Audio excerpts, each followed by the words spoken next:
नमस्कार, सनमार्ग लाइव में आपका स्वागत है। मैं हूं संजय समर। न्याय की आस में है अयोध्या नगरी। राम मंदिर और बाबरी मस्जिद विवाद पर न्यायालय ने फैसला सुरक्षित रखा है। दोनों पक्षों की दलीलें पूरी हो चुकी हैं। दोनों ही पक्षों ने इस भूमि पर अपना दावा पेश किया है, लेकिन 23 दिनों के बाद इस पर फैसला सुनाया जाएगा। फैसले के इंतजार में अयोध्या नगरी का क्या कुछ है, पूरा मामला, इस पर देखिए हमारी ये खास रिपोर्ट।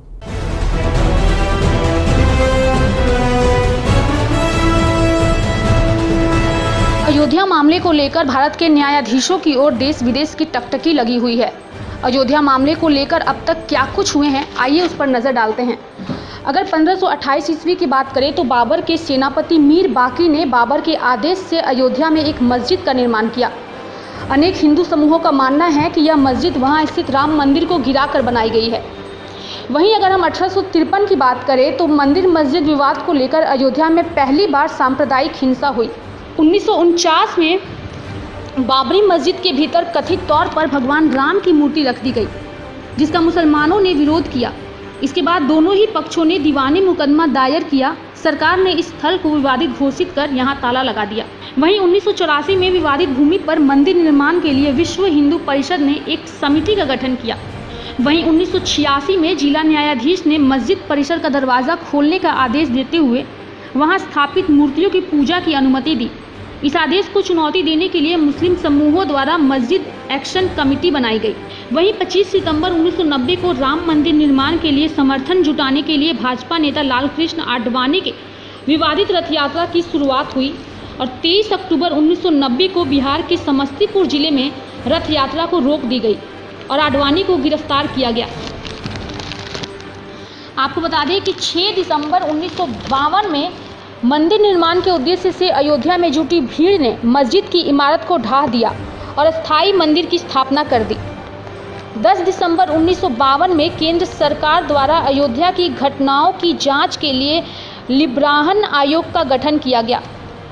2002 में तत्कालीन प्रधानमंत्री अटल बिहारी वाजपेयी ने अपने कार्यकाल में एक अयोध्या प्रकोष्ठ का गठन किया। इसी वर्ष अयोध्या से लौट रहे लोगों पर गुजरात के गोधरा रेलवे स्टेशन पर हमला हुआ था। इसके बाद पूरे राज्य में भयानक दंगे हुए थे। 5 मार्च 2003 को इलाहाबाद उच्च न्यायालय ने भारतीय पुरातत्व विभाग को खुदाई का आदेश दिया। 22 अगस्त 2003 को भारतीय पुरातत्व सर्वेक्षण ने अपनी रिपोर्ट में बताया कि मस्जिद के नीचे 10वीं सदी की मंदिर के प्रमाण मिले हैं। 31 अगस्त 2003 all India Muslim personal law board ने भारतीय पुरातत्व सर्वेक्षण की रिपोर्ट को न्यायालय में चुनौती देने की बात कही। अयोध्या मामला दिन प्रतिदिन बढ़ता ही जा रहा था। विवाद को लेकर के दोनों ही समुदाय के लोग आपस में कई बार भिड़े भी। वहीं 26 फरवरी 2016 को विवादित ढांचे के स्थान पर राम मंदिर के निर्माण के लिए भाजपा सांसद सुब्रमण्यम स्वामी की हस्तक्षेप की मांग को सर्वोच्च न्यायालय ने स्वीकार किया। 5 दिसंबर 2017 को तत्कालीन मुख्य न्यायाधीश दीपक मिश्रा की अध्यक्षता वाली एक खंडपीठ ने 8 फरवरी 2018 को इस मामले की अंतिम सुनवाई की तारीख तय की। 2018 उच्चतम न्यायालय ने जनवरी 2019 में इस मामले की सुनवाई का निर्देश दिया। 26 फरवरी 2019 मुख्य न्यायाधीश रंजन गोगोई की अध्यक्षता वाली संवैधानिक पीठ ने 26 फरवरी को मध्यस्थता से मामले का सौहार्दपूर्ण हल निकालने की वकालत की। 6 मार्च 2019 उच्चतम न्यायालय की 5 न्यायाधीशों की संवैधानिक पीठ ने बाबरी मस्जिद राम जन्मभूमि मामले में अदालत की निगरानी में मध्यस्थता की कोशिश पर अपना आदेश सुरक्षित रखा। इस बीच हिंदू पक्ष के वकीलों ने यह कहते हुए मध्यस्थता का विरोध किया कि इस तरह की पहल से हुई कोशिशें असफल रही है, जबकि मुस्लिम पक्ष के वकीलों ने बातचीत के लिए मतदान किया था। 6 अगस्त 2019 उच्चतम न्यायालय में इस मामले की नियमित सुनवाई शुरू हुई। 16 अक्टूबर 2019 मामले की अंतिम सुनवाई पूरी हुई है और फैसला सुरक्षित रख लिया गया है। अब ये देखना दिलचस्प होगा कि 23 दिनों के बाद आखिर क्या कुछ फैसला अयोध्या मामले पर निकल करके आता है।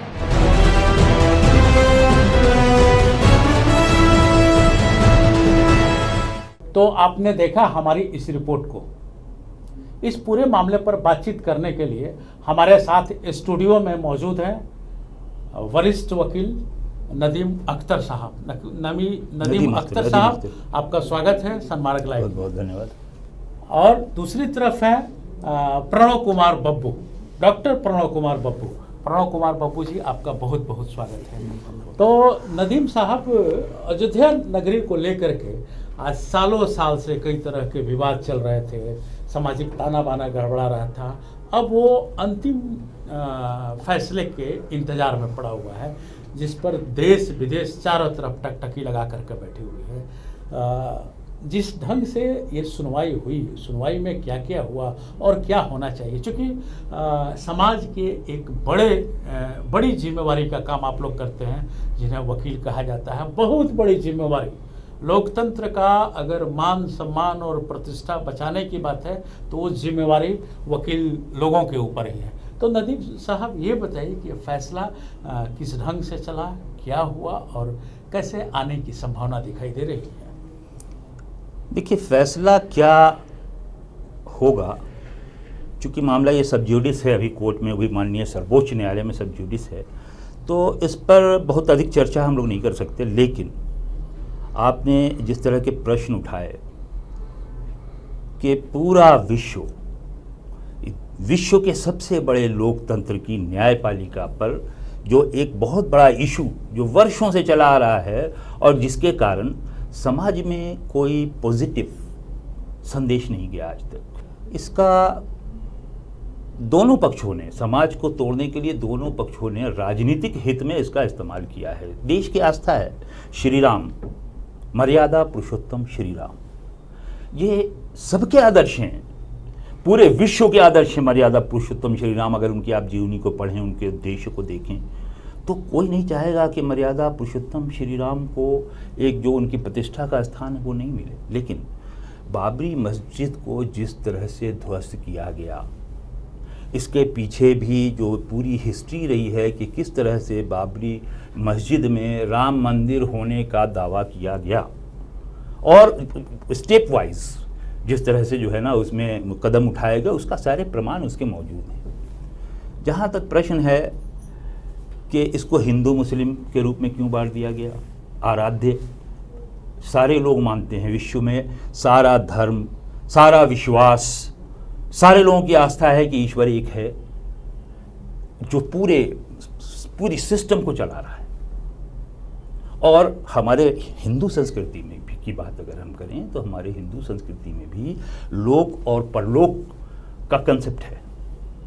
इस लोक में जो हम कर्म करते हैं, कर्म का सिद्धांत है, इस लोक में जो कर्म हम करते हैं उसका परिणाम हमको मिलता है, इवन कि हमारे इस जीवन में मिलता है और इस जीवन के बाद परलोक में मिलता है। परलोक में कहीं परलोक का जो कंसेप्ट है हमारे यहाँ, देखिए पूरा एक सिस्टम है, वहाँ पर गिनती करने के लिए भी जो है निर्धारित सब सारा कुछ पता है हमको। गिनती जब हमारा जो गुण है या हमने जो कर्म, अच्छे कर्म किए हैं, पाप किया है, पुण्य किया है, उसकी गिनती के लिए भी हमारे यहाँ कंसेप्ट है, उसकी हर वर्ष पूजा करते हैं हम।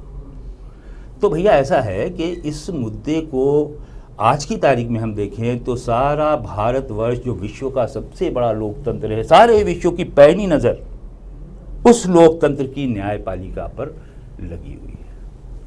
ये मुद्दा वाकई इसको बनाने की कोशिश तो ज़रूर की गई है। आस्था तो सबकी आस्था है ना। श्री राम के बारे में सम्मानजनक भावना किसके अंदर नहीं है जो पूरे भारत में या विश्व में कहीं भी रहता है। श्री राम का जो व्यक्तित्व है, श्री राम का जो उद्देश्य है, ये महत्वपूर्ण है ना। मर्यादा पुरुषोत्तम श्री राम। सच देखा जाए तो मुझे नहीं लगता है कि आज की तारीख में राजनीतिक, आर्थिक और दूसरे कारणों से जिस तरह से दुरुपयोग किया गया है, मैंने इस मामले को बेवजह इसमें राजनीति की गई, इसको तूल दिया गया। भाई, हिंदुस्तान में सदियों से हिंदू मुसलमान भाईचारा से, प्रेम से रहते हैं और एक दूसरे के सुख दुख में हमेशा सहयोग करते हैं। फिर इसको अलग करने का प्रयास किसी मुद्दे से जो होता है, क्या यह समाज के लिए विध्वंसक नहीं है? अभी आपने कहा बाबरी की बात जी, तो बाबर तो बाहर का आया जी, फिर आकर के उसकी प्रॉपर्टी हुई कैसे वहाँ अयोध्या में? एक अहम सवाल आपके तरफ से। एक बहुत बड़ा सवाल आपने किया है। निश्चित रूप से अगर आप देखें भारतीय संस्कृति और सभ्यता, तो भारत विश्व का सबसे पुराना देश है और इसे आर्यावर्त के नाम से भी लोग जानते थे। आज भी अगर आप डेट के कैलेंडर को लेंगे तो ये संवत चल रहा है, वर्ष चल रहा है 2076। वैसे भी अंग्रेजी और उर्दू से आगे है, तो ये इसमें कोई बहस ही नहीं है कि हिंदुत्व, भारतीय संस्कृति, आर्यावर्त सभ्यताओं में प्राचीनतम सभ्यता है। मोहनजोदड़ो से अगर आप शुरू करें, हड़प्पा की संस्कृति को लें, तो उस समय भी भगवान के पूजा का जब कोड़ाई हुआ, खुदाई हुआ, तो वहाँ पर भगवान के अवशेष मिले। अब सवाल उठता है कि ये पूरा विश्व भारत के ऊपर जो नज़र टिकाई हुई है और माननीय सर्वोच्च न्यायालय के मुख्य न्यायाधीश खुद इसका अवलोकन कर रहे हैं, इसे देख रहे हैं, जो 40 दिनों से लगातार बहस चल रही है, हर पक्ष के लोगों ने, दोनों पक्ष के लोगों ने अपनी अपनी बातें रखी हैं और ये मामला अभी सब जुडिस है। मैं एक नागरिक होने के नाते ये कहना चाहता हूँ कि वहाँ मस्जिद का जो ये लोग कह रहे हैं कि वहाँ मस्जिद थी, तो हमारी संस्कृति तो सबसे पुरानी थी और बाबर इंडेवर होकर के जब मुगल शासन की शुरुआत हुई थी, तब उस समय हिंदू से मुस्लिम कन्वर्सन सबसे ज़्यादा हुआ था। उन लोगों का मुगल शासन का पहला जो उद्देश्य था वो था कन्वर्सन। आज भी भारत के जितने भी मुसलमान हैं वो सम्मान के योग्य हैं। पाकिस्तान तो बाद में बना, 1947 आज़ादी के बाद बना, बांग्लादेश आज़ादी के बाद बना, लेकिन भारत एक था, आर्यावर्त एक था, हिंदुस्तान एक था, जिसमें सभी लोग रहते थे। आप बताइए कि मुगल शासन के पहले यहाँ पर मुसलमानों का प्रतिशत कितना था? मुझे नहीं लगता है कि 1% भी था, लेकिन सारे लोग, चूंकि भारतीय संविधान है, इसमें खुला हुआ लिखा हुआ स्वतंत्र, हाँ स्वतंत्र, अब हर व्यक्ति स्वतंत्र है किसी भी जाति धर्म को मानने के लिए। तो इस पर मैं नहीं बोल रहा हूँ, मेरा ये कहना है कि पहले मंदिर था या मस्जिद था, ये मामला तो अभी सर्वोच्च न्यायालय में लंबित है, सब जुडिस है। इस मामले का जो भी जजमेंट आएगा वो निश्चित रूप से सिरोधार्य होगा और भारत के जितने भी नागरिक हैं उनको इसका जो जजमेंट आएगा उसको मानने की आवश्यकता है, मानना भी चाहिए। हम भी मानेंगे, भारत में रहने वाले सारे लोगों को माननी चाहिए। नदीम साहब, आप तो नमाज पढ़ते भी होंगे। बिल्कुल। और एक किसी भी धर्म में ऐसा माना गया है, पाया गया है कि वो मंदिर हो, मस्जिद हो, गुरुद्वारा हो या गिरजाघर हो, वहाँ सुकून मिलनी चाहिए, आराम मिलना चाहिए, वो स्थल विवादास्पद नहीं होना चाहिए। तो क्या ऐसा कुछ क्या है? जैसे कि हम लोग तो इधर के किताब में पढ़े हैं, लेकिन आपके हिसाब से कैसा होना चाहिए? वो जो मस्जिद हो वो कैसा होना चाहिए, किस जगह पर होना चाहिए, कैसा होना चाहिए? एक देखिए, मंदिर हो, मस्जिद हो, गिरजाघर हो, गुरुद्वारा हो, कोई भी जो धार्मिक स्थल है जहाँ लोग आराधना करते हैं, जहाँ लोग आराधना करते हैं, जहाँ लोग पूजा करते हैं, नमाज पढ़ते हैं, निश्चित रूप से वहाँ लोग आत्मिक शांति के लिए जाते हैं। अब देखिए, जहाँ तक सवाल मस्जिद का आप कर रहे हैं, तो मस्जिद से पहले नमाज महत्वपूर्ण है, इसलिए कि मस्जिद नमाज पढ़ने के लिए है, ठीक है। अब नमाज क्या है आप ये जानते हैं? नहीं जानते हैं। बहुत सारी चीज़ें हैं कि इन दोनों संस्कृतियों में ये जो अभी एक भावना जन्म घर कर रही है, धीरे धीरे हम देख रहे हैं कि इसका विस्तार हो रहा है कि साहब आपका पूजा अलग है, मेरी आराधना अलग है, मेरी नमाज अलग है। देखिए, आराध्य सबके एक है। नहीं, वो तो गांधी जी भी बोले, आराध्य सबके एक है, सब है, बिल्कुल।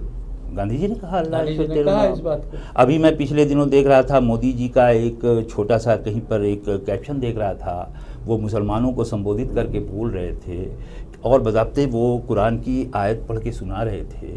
उसमें वो बता रहे थे कि नमाज के बाद, नमाज सबसे महत्वपूर्ण है। नमाज इसलिए महत्वपूर्ण है कि एक आत्मा को हिसाब देना है परमात्मा के सामने। 5 टाइम का समय दिया गया है।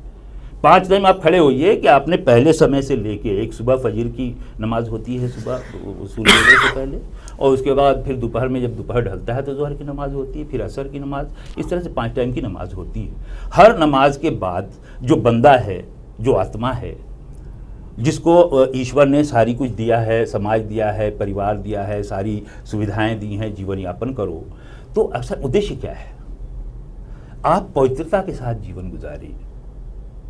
इस्लाम धर्म का जो है, जो मस्जिद की बात करेंगे, इस्लाम धर्म से जुड़ी बात है। इस्लाम धर्म का उद्देश्य क्या है? इस्लाम का अर्थ क्या है? शांति। अब आप देखिए, लोगों को पता नहीं है, इस वजह से बहुत सारी भ्रांतियां फैलती हैं और लोग एक दूसरे को जान नहीं पाते हैं। दो संस्कृतियों को बहुत करीब आना चाहिए था, लेकिन एक बेवजह की रगड़ होती रही, बेवजह की रगड़ होती, और अभी भी बहुत से लोग बहुत कुछ नहीं जानते हैं। अब देखिए, इस्लाम का क्या उद्देश्य है? धर्म का उद्देश्य क्या है? शांति।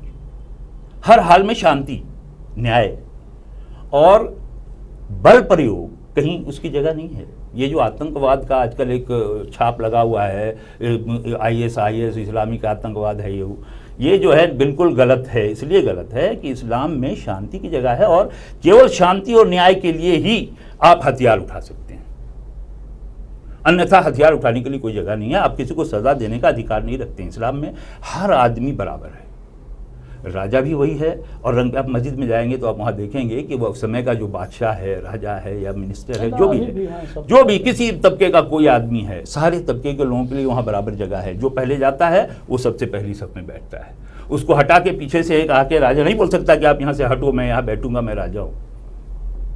तो वहाँ क्या है? शांति और न्याय की बात होती है।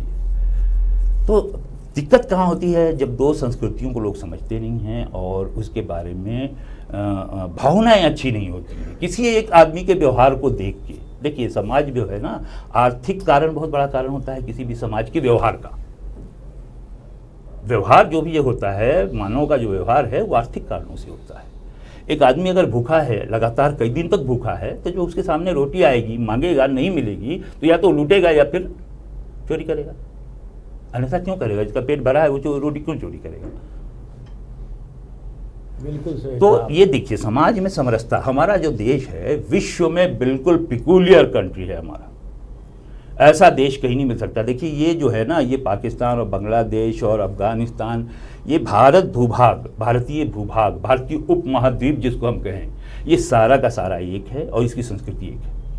जहाँ तक अभी हमारे मित्र श्री डॉक्टर प्रणव कुमार बब्बू जी ने कहा कि बाबर ने आया और उसने कन्वर्जन किया, क्या मैं आज की तारीख में आपसे इनसे कहूँ कि आप कन्वर्ट हो जाइए? ये कन्वर्ट हो जाएंगे? मैं इनके इस पर रिवॉल्वर रख दूंगा, इनके तलवार रख दूंगा, आप कन्वर्ट हो जाइए। कितनी देर के लिए कन्वर्ट हो? नहीं, आप इतिहास पढ़िए नदीम साहब, आप इतिहास, आप हो वो जो एरा था, जो है कोई भी मुगल शासन का, मैं आप ही की बात मंदिरों को तोड़ा गया। मैं आप ही की बात दोहरा रहा हूँ। आपने कहा कि हमारा भारतीय संविधान हमें इस बात का अधिकार देता है कि मैं कोई भी आस्था, कोई भी धर्म, कोई भी विश्वास को फॉलो करूं, उसके लिए मैं स्वतंत्र हूं।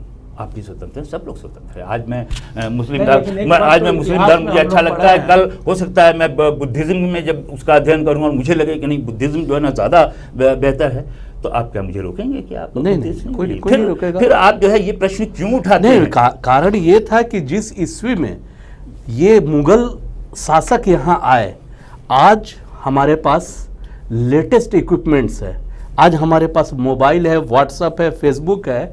आप यहाँ बैठे हुए हैं और अभी अगर आपको अमेरिका के किसी आदमी से बात करना होगा तो 1 सेकंड भी नहीं लगता है। आज संवत 2076 है। आज भी मैं आपको बता दूं कि भारत के 60% नागरिक साक्षर नहीं हुए हैं। इसमें ग्रामीण क्षेत्र उस समय क्या हुआ होगा? नहीं, उस समय उसमें इतिहास भी पन्ने भी बताते हैं कि हाँ, जबरन धर्मांतरण हुआ है। देखिए, जबरन धर्मांतरण नहीं हो सकता। ये जो है ना, ये आरोप जो है ना, सिरे से निराधार आरोप है। ये जबरन किसी का भी धर्मांतरण नहीं किया जा सकता, किसी के विश्वास को जबरन नहीं बदला जा सकता। उस समय अंधविश्वास आपके अंदर जब आपकी आस्था आएगी, आपको उसमें अच्छाई नजर आएगी, आपको लगेगा कि हाँ, ये मेरे योग्य है। आप ये जो आस्था है ना, आस्था और विश्वास जो है ना, किसी को थोपा नहीं जा सकता। हिंदू धर्म है ना, आप बता दूं, धर्म में जाति पाति की बहुत विडंबना थी, जो लेकर के काफी दिक्कत हुआ करता था।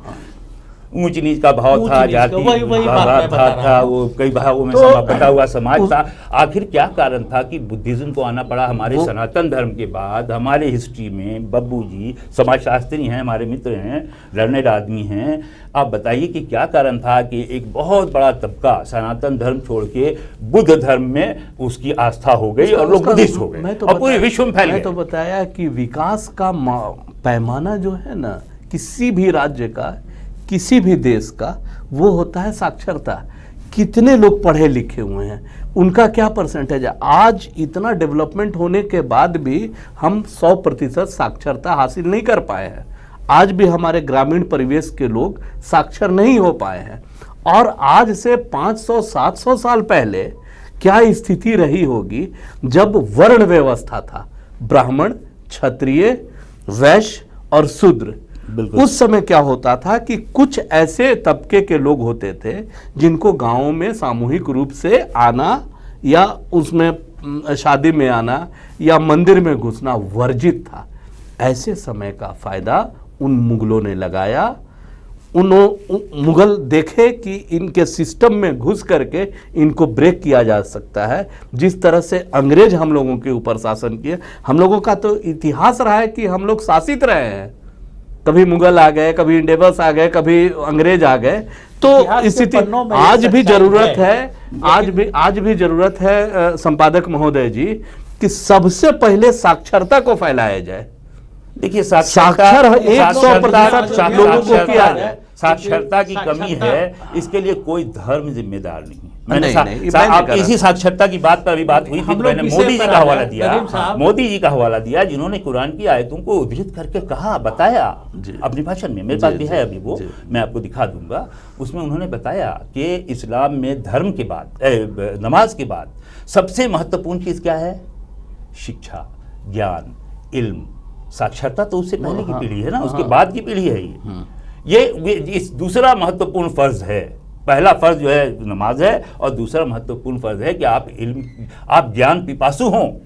आप दुनिया में आए हैं, आपका काम है ज्ञान अर्जित करना। अच्छा, आप दोनों नई खोज करना। यहाँ के वकील हैं, जाने माने वकील हैं।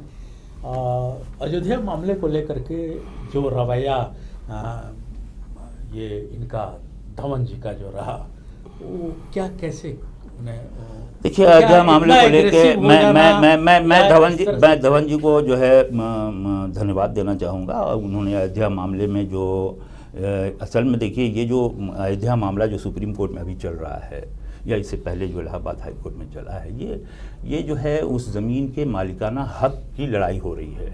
ये एक टाइटल सूट है जो अपीलेट कोर्ट से होता हुआ आज माननीय सर्वोच्च न्यायालय तक पहुंच गया है और उसमें होना है। उन्होंने बड़ी अच्छे तरीके से अपनी बात कही, लेकिन अंतिम दिन,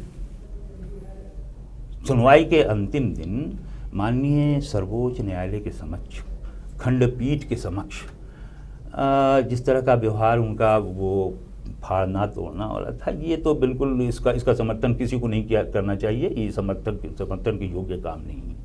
इस तरह से फाड़ना, उग्र हो जाना, आक्रोशित हो जाना, ये माननीय न्यायालय के सामने ये बिल्कुल हम लोग इसकी प्रशंसा नहीं कर सकते। हम लोग इसका जो है खंडन नहीं करेंगे। ये रहा एक्टिविटीज रही, देखिए निश्चित रूप से धवन जी बहुत वरिष्ठ अधिवक्ता हैं। कहीं न कहीं उनके ईगो को वो टच कराया होगा और उन्होंने ऐसा किया। Mister Dhawan honourable senior advocate of supreme court हैं। उन्हें सिविल, क्रिमिनल कानून का बहुत गहरा अध्ययन उन्होंने किया है। ठीक है, वो जो नक्शा फाड़ने की जो बात हुई तो वो नहीं माने। उनके पीछे तर्क में जाइए ना, वो तर्क क्या दे रहे हैं? तर्क तो आप सुने नहीं। हम लोग तर्क नहीं सुने, लेकिन जो बातें आ रही हैं वो ये आ रही कि उन्होंने आपा खो दिया। नहीं, ऐसा नहीं था, ऐसा नहीं था। चूंकि वो अंतिम दिन था और उनको समय नहीं दिया गया, नहीं तो वो अपना पक्ष रखते। नहीं, फिर भी फाड़ने की जो प्रवृत्ति है माननीय न्यायालय के समक्ष, ठीक है, ये मुझे उचित नहीं लगती है। माननीय न्यायालय के समक्ष जो है, खंडपीठ के समक्ष, सर्वोच्च न्यायालय की खंडपीठ के समक्ष एक बहुत महत्वपूर्ण मामले की सुनवाई के अंतिम दिन आक्रोशित होना तो मुझे नहीं लगता है नहीं, कि गलत किसी किए को भी शोभा देता वो है। मैं ये मान कोई रहा हूँ अच्छी कि बात निश्चित नहीं है। रूप से मैं इसका समर्थन नहीं करता, मैं इस बात को जो है सही नहीं मानता। मैं भी मान रहा हूँ कि वो बहुत गलत किए और निंदनीय कार्य है, ऐसा नहीं होना चाहिए था, लेकिन उनके पक्ष को भी सुना जाना चाहिए था। तो उनको पूरा मौका दिया गया, अयोध्या ऐसा थोड़ी है मामले कि नहीं को सुना गया। लेकर के जब तक फैसला नहीं आ जाता तब तक बहस जारी रहेगा। लोगों के मन में ये बात जरूर रहेगी कि भाई क्या होगा, फैसला किसके पक्ष में जाएगा, ये सबको इंतजार है। आज बस इतना ही। हमारे स्टूडियो में आने के लिए बहुत बहुत धन्यवाद डॉक्टर पप्पू जी, और भाई नदीम साहब आपको भी बहुत बहुत धन्यवाद। आज बस इतना ही, मुझे दीजिए इजाज़त, नमस्कार।